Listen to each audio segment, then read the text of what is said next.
ticking clock. Hey, what's up, everyone? Welcome back to another episode of Hanging Out with Chops. My name is Chops. I'm a recording engineer by trade. Like always, all you here for the first time, thank you for joining us. Everyone that came back, glad to see you all here again. All right, guys, we're jumping back in. We're in a multi-part or in a multi-series podcast. We're into episode 3. It looks like now that I've gotten all my ducks in a row, it looks like this may extend out to possibly 5 episodes. And I think we're going to do pre-production, production, editing, and then mixing and mastering. And then probably the last episode will be all the other stuff. We'll call it that, all the other stuff. All right, so in the last episode, we talked about production.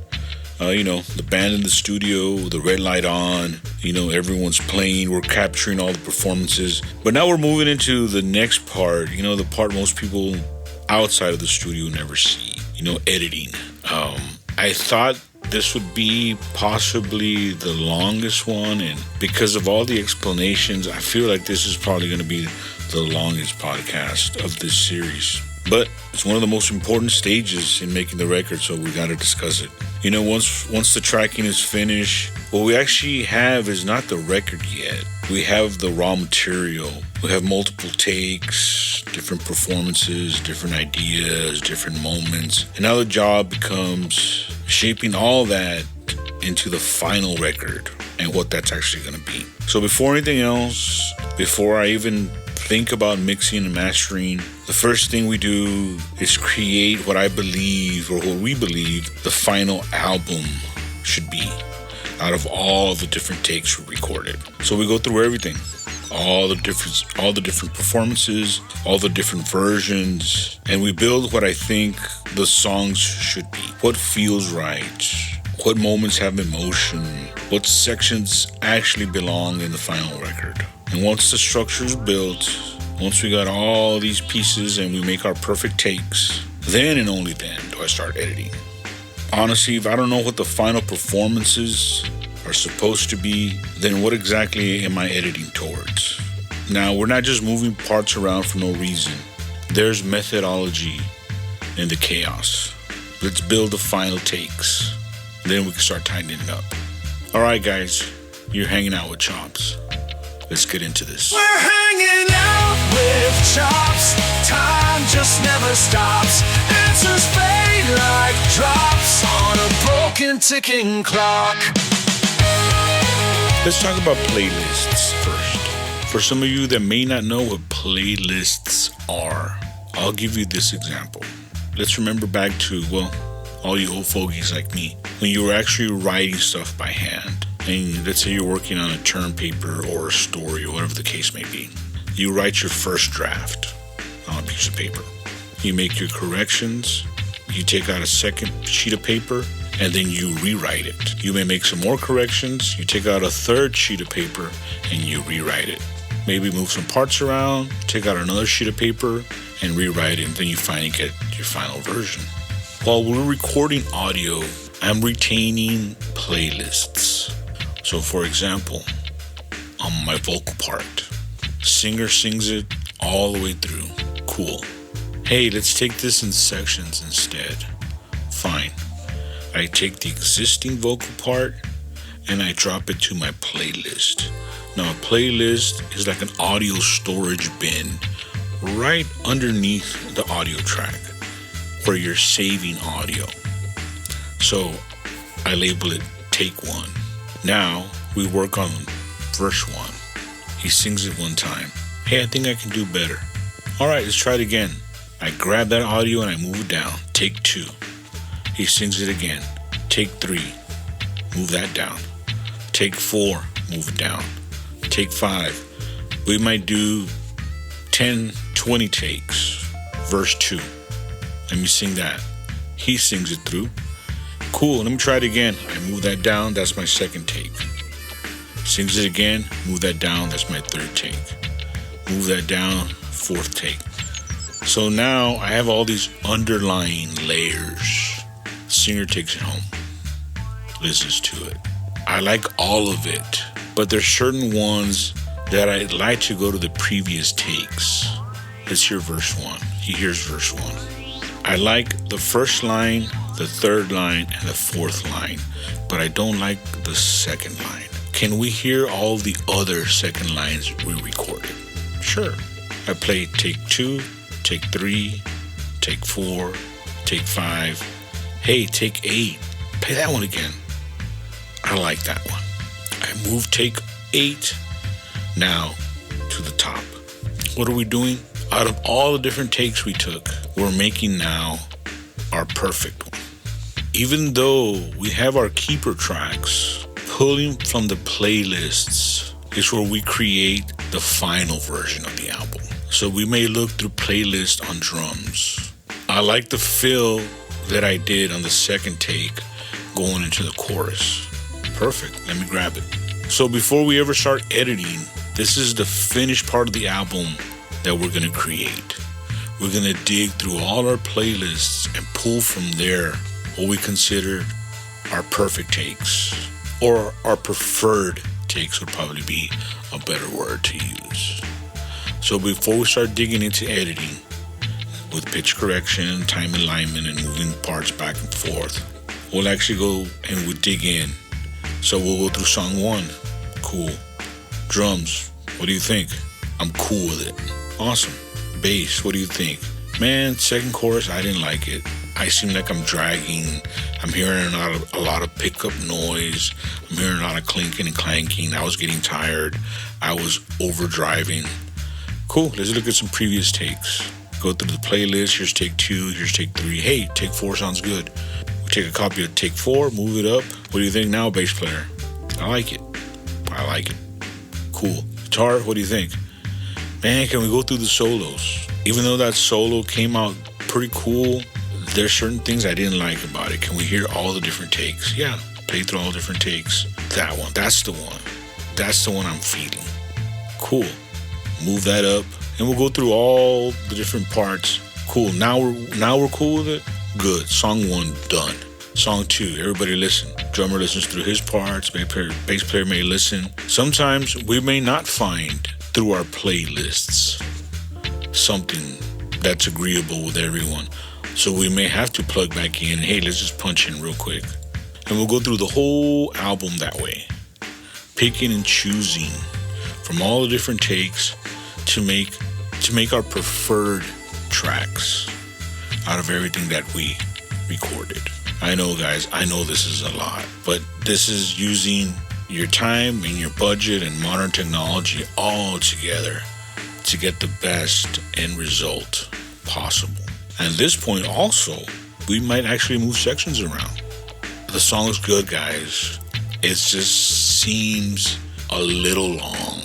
What if we eliminate this second verse from this area so we can just cut it out? Hey, now the song is, listen to it like this. What do you think? Oh yeah, it flows better. Or no, it doesn't. Or I wish we had done the chorus twice. Okay, let's move it over. Let's throw down another chorus in there. So now we can actually move large sections of the song now that it's all thrown down. Now, let's get into the nitty gritty. Now let's talk about timing and pitch correction. Now let's get into it. All right, when it comes down to editing, one of the first obstacles we run into is timing. Oh man, it's a big conversation. One of the biggest discussions that comes up during editing is just this: timing.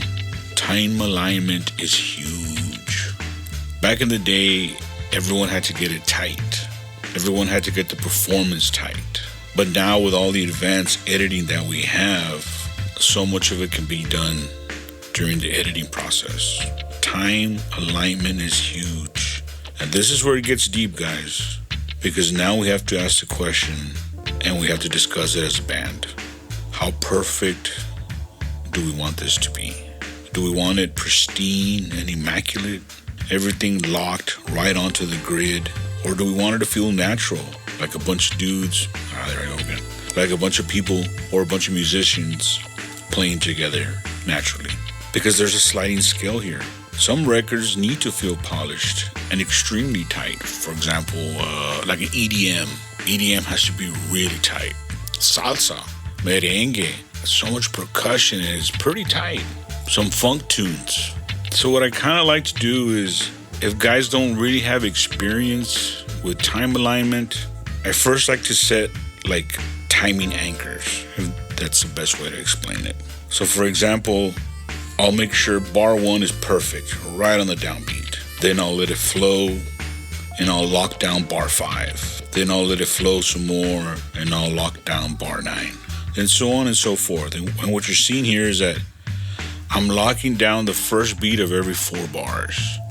So any swaying we may have done where we were ahead of the click track or behind the click track, now every 4 bars we're locked in, you know. So we're tightening the groove, but we're not strangling it. You know, it still has a little free form to it. Sometimes just anchoring the performance, a few bars, you know, it's enough to give the song structure while still letting it breathe and feel human. But sometimes that's not tight enough because of the band's ability to play, so on and so forth. So I may go a little deeper. Maybe I'll tighten bar 1, let it flow, then bar 3, let it flow, then bar 5. Sometimes even that's not enough. So now we're looking at locking down bar 1, the downbeat of bar 1, the downbeat of bar 2, the downbeat of bar 3. And it depends on the record. Sometimes the editing goes all the way down to half notes, quarter notes, even 16th notes. But that's when the real question appears. You know, are we helping the music or are we starting to, you know, kind of strangle it and remove the life out of it?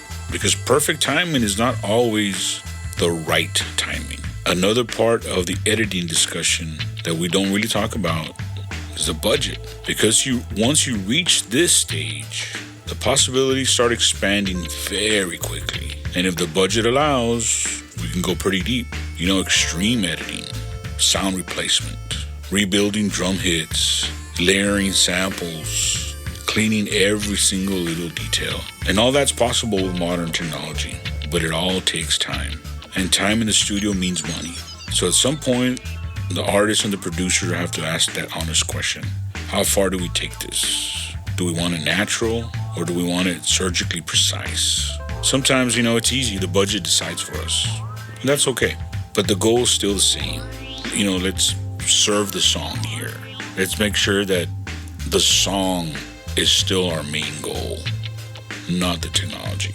So where the timing would probably be the most important first would be in the drums. So let's talk about the drums for a second, because this is where a lot of people misunderstand. When we're recording drums, we're not recording one track. Depending on the drum kit, it gets crazy. On average, I'm doing 12, 14, sometimes 16 tracks. You got all kinds of stuff. Kick, snare, top of snare, bottom of snare, hi-hat, toms. That can be anywhere from 2 toms, 3 toms to 5 toms. Any kind of additional drums, for example, a second snare. You might have like a regular snare and have a field snare on the side, or a piccolo snare, or a timbale, or, you know, and all of those take lines. Obviously overheads, you know, mics on the rides, room mics, and then effects mics, you know, the one mic you drop inside a trash can in the corner of the room. You know, it goes on and on. All these capture the same performance, but from different places. So when it comes time to editing the drums, I can't just move one track. If I move just a kick drum by itself, everything else will fall apart. The phase relationship between the microphones would be destroyed. So in reality, even though I use all those microphones, when it comes to editing, all those drum tracks become, in essence, one track. Not physically on the console, but I treat them as one track. The best way I found to explain this is imagining a picture. Imagine someone standing in a photograph and the person has a shadow on the ground. If I move the person, the shadow has to move with them. The shadow might have to stretch or shorten depending on how I move the person in the image, but the two have to stay connected. Drum editing works the same way. Those 14 drum tracks, 16 drum tracks have to be treated as one instrument. So if I move one, they all move. So then the next question obviously becomes, now this might be getting a little deeper, what exactly are we lining up? For me, I look at anything that's direct mic'd. Those, in essence, become my targets. If the kick drum is supposed to land on beat 1, I look at the microphone inside the kick drum. That's my clearest attack. So that's the line that I put right on 1. Then the snare on 2, kick on 3, snare on 4, and those become my timing anchors. I guess that's the best way to explain. When I get to the fills, I look at the direct mics on the toms. Their secondary snares, timbales, other percussions mounted on the kit, and if they play at the point of timing, those become my anchors. But remember, like I discussed, when I move that hit, I'm not moving just that one track. I'm shaping all 14, 16 tracks to move together, but with our point of focus being the one instrument that's taking focus at that point. Now, something that may surprise people is when I'm editing drums, I really never cut. That's not true. I do actually cut, but not at this point. Once I'm past this point, then I'm actually go inside my, like for example, timbal or toms. If the tom plays 2 or 3 times throughout the song, then I don't even depend on a gate. I'll just go in there and just clear out all that area where the toms are just not playing, And instead of throwing a gate on there and hoping that the gate catches it the way I want it to be caught, I'll go in there and physically cut it and edit it out by hand. But before we get to that point, instead of cutting audio into little pieces, I warp the performance. All right, now this gets even deeper. Warping reshapes time inside the recording without breaking the performance apart. If the cymbal decay is intact, the room's sound stays intact. The groove stays connected. But warping only works if the analysis is correct. Most software creates analysis markers automatically. Those are the points where the system thinks transitions happen, but the computer gets it wrong sometimes. So before I start warping anything, I go through all those analysis points by hand. I delete the ones that don't belong and add the ones the software missed. Sometimes I literally clean those markers one by one because the analysis gets it wrong. The warping would be wrong. That part of the process, that's a part of the reason professionals get paid what they get paid. It takes time, and time means money. Now here's another thing, maybe something nobody even considers. Editing can't fix bad fundamentals. If a drummer is playing a simple groove, 1 and 2 and 3 and 4 and the kick is supposed to land on 1, so it's kick and snare and kick and snare but instead I'm hearing flams on my 1, flams on the 2. In other words, everything that's supposed to be playing on 1, my bass drum, my hi-hat, everything that's supposed to be playing on 2, my snare, my hi-hat. If those 2 fundamentals are not being played exactly together, there's nothing I can do. That's something I can't fix. I mean, I could, but now we're going to an extreme editing where really, I mean, I hate to say it, but by this point, that drummer shouldn't have been recording. We probably should have gotten a session drummer to come in and do it, because now we're doing microsurgery. So strong fundamentals have to be present. Same thing on guitar. It's like if a guitar player were to strum, and instead of hearing strum, you hear tick, tick, tick, dead note, ding, something ringing. Okay, I mean, that guy shouldn't have even been recording that part. He just didn't have the fundamentals to be recording that song. Sounds mean, but it's the reality of it.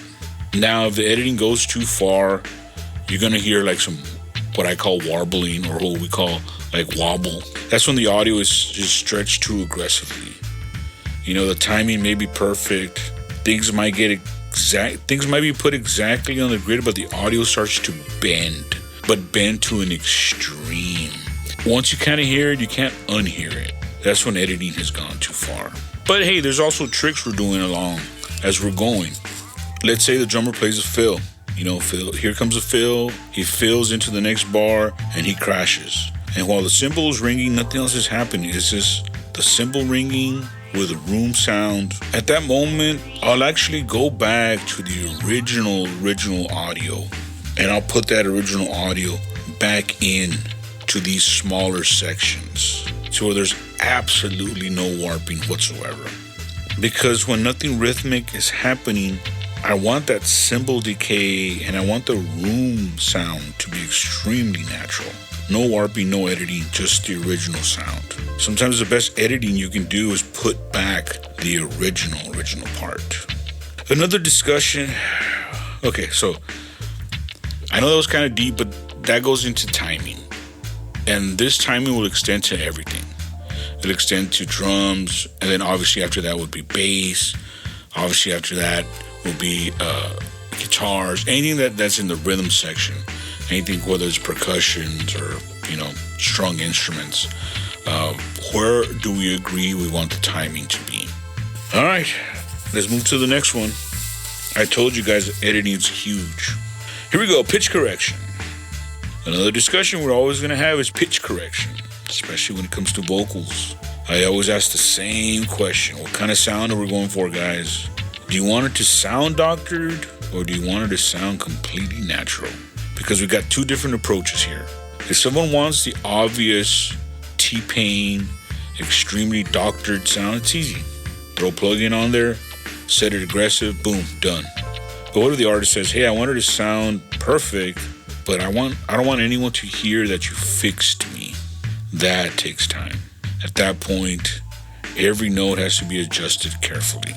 There's going to be certain where you can kind of highlight the whole section and, move a couple of timing and shaping buttons and stuff, and it'll get us closer, but you still got to review every single note. Every note has to be adjusted carefully. Every transition has to feel natural. And that level of correction takes a lot of patience, which means it takes time, which means it eats a lot of the budget. When it comes to building the final vocal, there's another interesting process. What I hear in the control room isn't always what the singer hears in their own voice. There might be a little detail in their performance that matters very deeply to them. And when we build the final performance, I always try to have the singer there, and we go through the takes together. They pick the parts they love. If I hear something stronger in another take, I may make my argument, but at the end of the day, I trust the vocalist's instinct. They understand their voice probably better than I would. Let me give you a real example of how editing can go too far. I had a band in the studio one time where the drummer had a very specific way of playing. His snare always had a slight push to it. He liked to play on the front side of the beat. Not sloppy, just leaning forward just a little bit in his timing. That gave the groove its personality.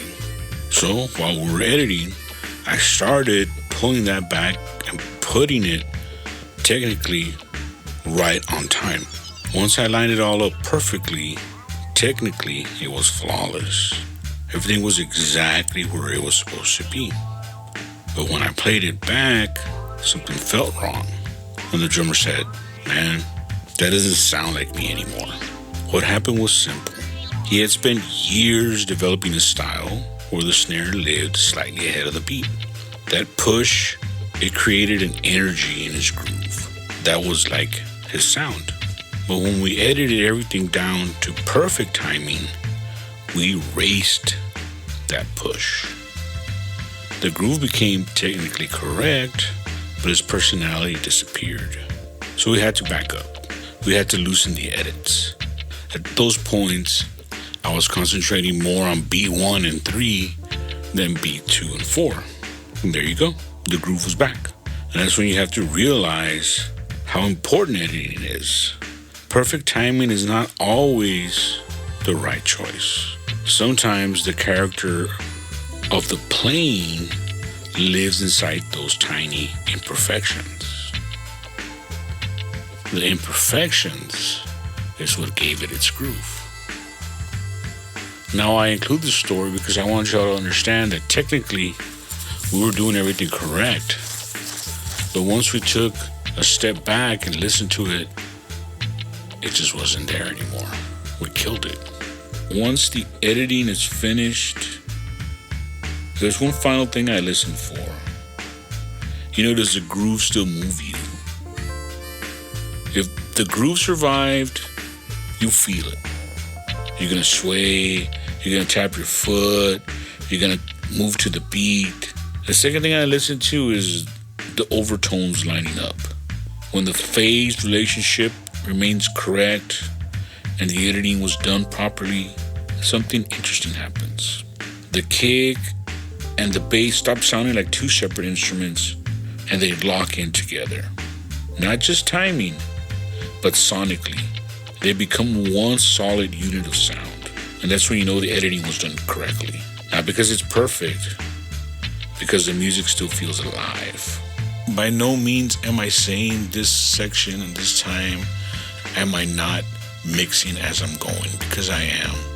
It's just not my focus. Obviously, I do have EQs on, and I have compressors on, and I have, reverbs and delays and de-essers and all kinds of stuff going on.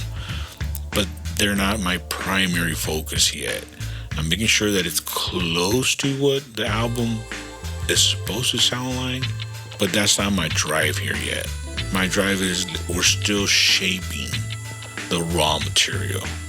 That's what the editing phase is all about. And it gets crazy, guys. It really does.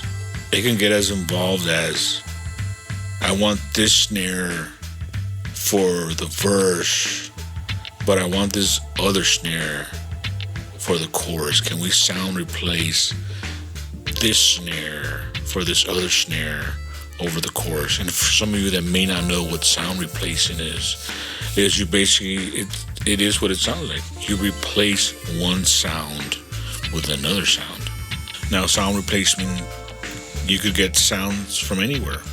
You can create them yourself. A lot of times when I have a guy that brings something in here that I think is killer, a killer snare, especially like percussion stuff, really high-end congas, really high-end timbales, really high-end instruments that we don't get very often here.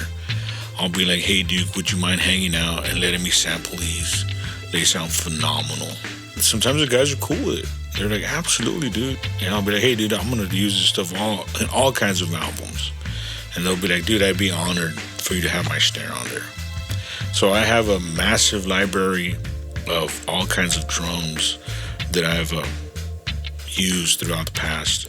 And not just that, I also do have keyboard patches. There's a lot of keyboard patches that I've created samples for and I've stored because I just simply loved, Sometimes you can't buy, the VSTs for them and stuff.